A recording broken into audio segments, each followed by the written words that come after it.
Uy! Madlok mag-o.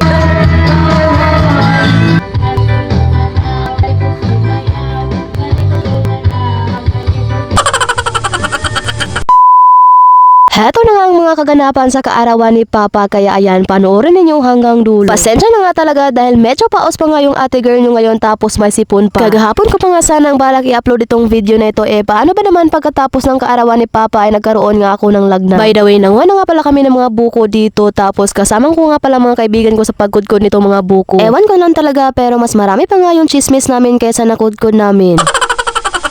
Medyo matagal na nga rin kaming hindi nakikita ng mga kaibigan ko, kaya ayan, naisipan ko ngang tawagan sila at papapuntahin dito at para magkudkod nitong mga buko namin.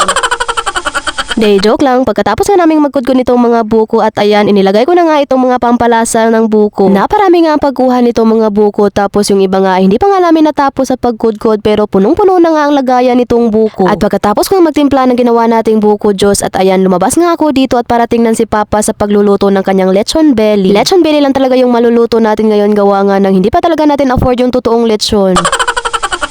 Bawing-bawi nga naman talaga sa lutong lechon belly ni Papa. Paano ba naman kapag natikman mo itong lechon belly ni Papa ay mapapasabi ka talaga ng one more.